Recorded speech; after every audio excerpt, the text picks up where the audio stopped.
Well, hello, ladies and gentlemen. Today is a special edition of Fend for Yourselves because my son is home visiting from college. It's fall break, and he's not feeling so great. He's got sniffles and stuff.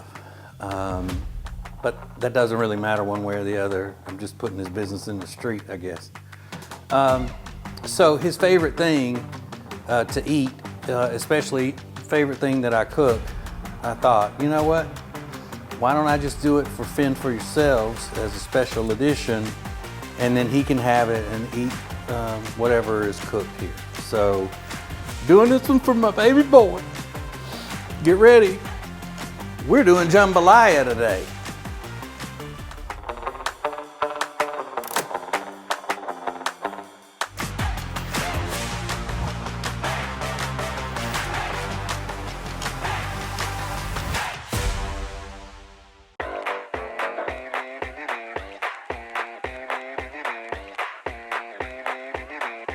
All right, I did some of the prep work for this.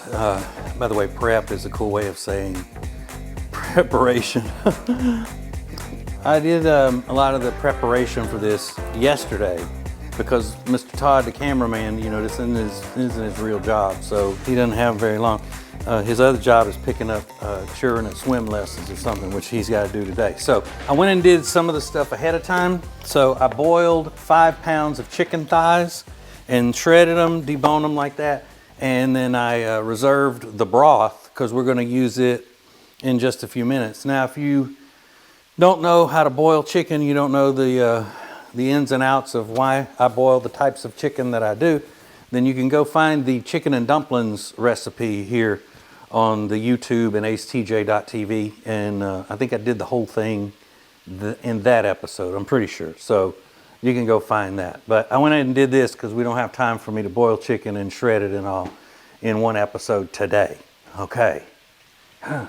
Andouille sausage, about 2 pounds of andouille sausage. Again, you can use regular beef smoked sausage or pork smoked sausage. Just don't use any, like kielbasa or any of that kind of stuff. All right, if you can't find andouille. So I got the black iron pot, just cover the bottom with a little vegetable oil, and we're gonna brown this sausage as the first step. Brown it up.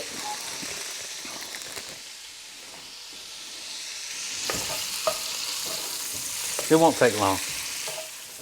All right, that looks like it's browned enough. Now you gotta remember, smoked sausage, when you buy it in the store, most of the time it's fully cooked. So we're just browning it, and then one of the main reasons that we do this is to get some of the grease out of it. Okay, but that doesn't mean we're going to throw away that good grease and not use it. Because once it cools down, you know, what I do is I just take it and rub it all over myself. I'm just like, oh, I mean, you don't want to, it is quite a spectacle to see me rub down in sausage grease. Ooh, there's a piece that got away. And I don't have a dog to come clean it up. That's gonna stain that rug. Look at it, I missed my expensive plates here are not holding this 2 pounds of sausage so well. I mean, these are supposed to be good paper plates. And they're hot. Oh. That's not. Oh, whew, okay, cut. Got it all off. I'll set this over here for a minute. Now, this is when you will want to open a window, light a candle, do something, because we're about to smell this place up. It's going to be like a lumberjack's armpit up in here when you hit these onions. So you got your grease in there from the sausage. Now it's time to saute 2 medium onions, yellow onions. Oh. Yep. I'm going to turn the fire down a little bit. There we go. So we're going to saute them until they're translucent. Translucent onions. It'll only take a minute. Okay, these are just about done. Now, while they're finishing up, I just want to tell you a couple of things. again, remember the first step is boiling the chicken, saving the broth, and then deboning the chicken or shredding, whatever you want to call it. That's your first thing, and that's the most time-consuming thing. Another thing you need to know is you don't have to have a black iron pot to do this in. This is just the best vessel that I think that I have to do this particular recipe. You can have a regular pot if you want. It's not going to ruin it or anything.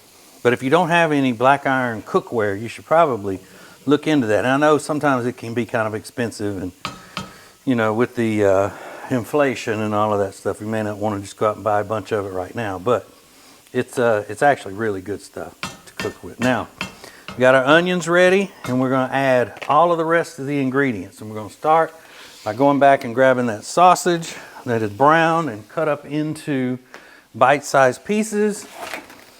Here goes the chicken that we did ahead of time. Y'all save these? I'm going to save that.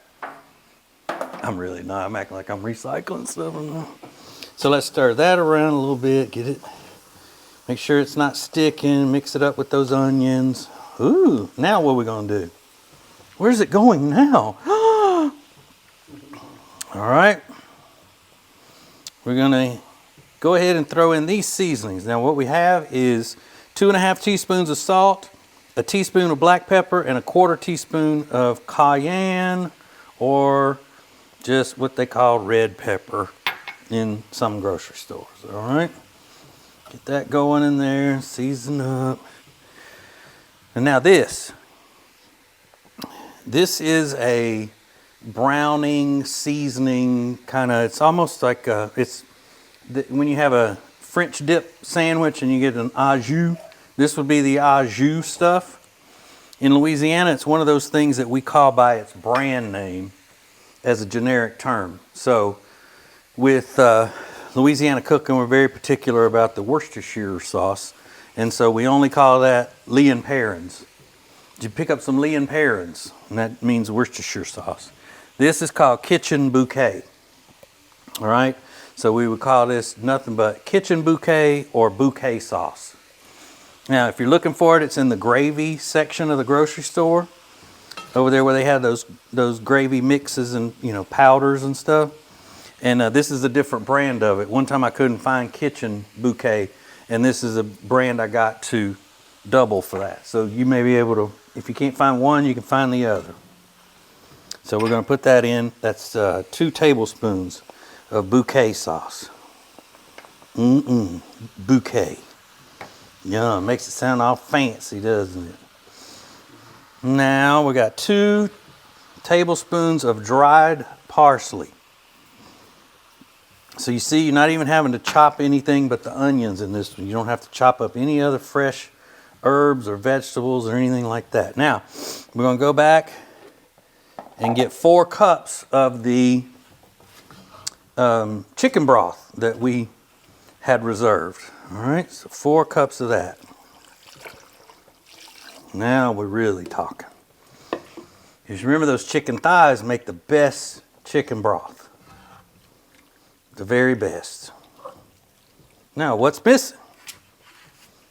We did 4 cups of liquid, 2 cups of rice. I'm going to stir that up. We're going to stir it, or what, Ty? Steer it. We're going to steer it up.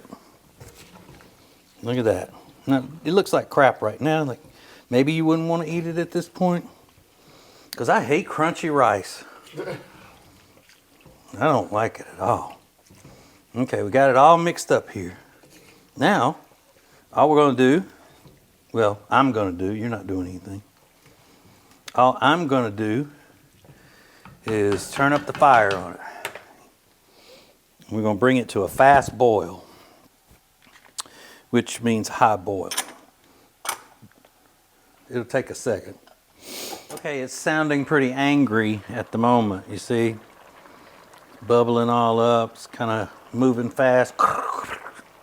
So what we're going to do is, we're going to take the lid and cover it, turn the fire way down to very low.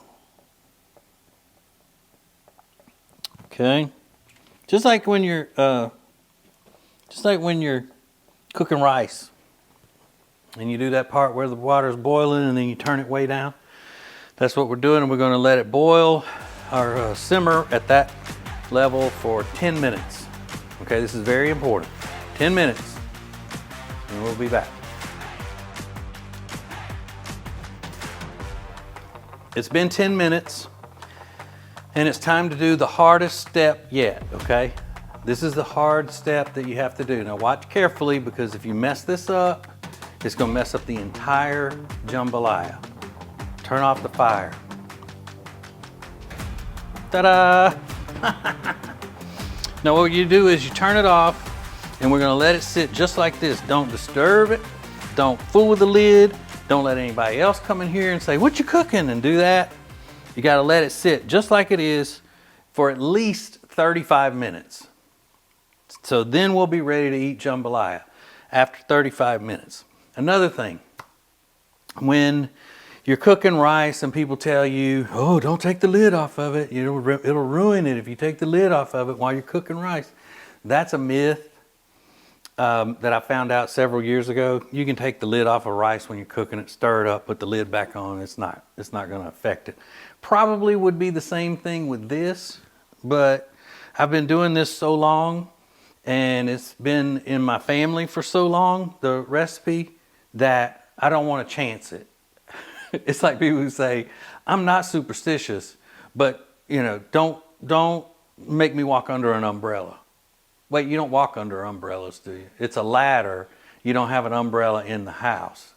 Okay, either one of those. If you say you're not superstitious, but you still don't want to do that, that's kind of what this is. So leave it for 35 minutes. And remember, I'm going to give you the recipe and the instructions and all. If it seems like I've just been throwing and mishmashing and all that, I'll have it all ready for you at fendforyourselves.com. Don't worry about it. I got it taken care of for you. Okay, time is up. Were you ready? Yep. Time is up. Now get you a pot holder, because this lid's probably going to be hot. So get ready. Here we go. Jambalaya, easy chicken sausage jambalaya. Boom. Look at that. Look at that. Serious business. Whoa. Now, Mr. Todd is going to get to try it, but my son, whose name is Boy said he can't have very much, because this is all his, because his daddy made it for him. Now, he lets you have however much you want. Okay, so we're going to serve it up like this. Now, what I would do is I would put this out with some hot sauce, some Cajun seasoned salt. I would also put some French bread with it, but you can put crackers out with it if you want. It doesn't matter. So we're going to get Mr. Todd to taste it, and then we'll be finished. All right, here we go. Mr. Todd, cameraman from JT Media, tasting the jambalaya. Good. Now, in all candor, Mr. Todd has had my jambalaya before, because he and his beautiful new bride, Carrie, they have been to our house when I've cooked jambalaya. Now, something about that is he's been married for several weeks now and didn't even tell me that they had gotten married, because he and my wife were playing some kind of joke to see if I noticed he's wearing a wedding ring. And I didn't, so today is the day that I found it out. It's all really right, good. Big deal. It's really good. No, it's not good that you didn't tell me you were married. No, the food's good. Oh, the food's good. Okay. I knew that. I mean, please. All right. Thank you for watching. Share the video. Tell everybody about the video. Tell everybody about acetj.com. Tell everybody about the Ace and TJ app. What else? Fendforyourselves.com. Remember, go there to get the detailed recipe and instructions how you would do the whole thing. All right. And people will love this. If you've never even had jambalaya, Really jambalaya is just delicious, and you don't even have to wait until you try it before you cook it for guests, because they're gonna like it, you're gonna like it, everybody's gonna like it. Okay? So thank you again for watching. I love you all, but I got to go.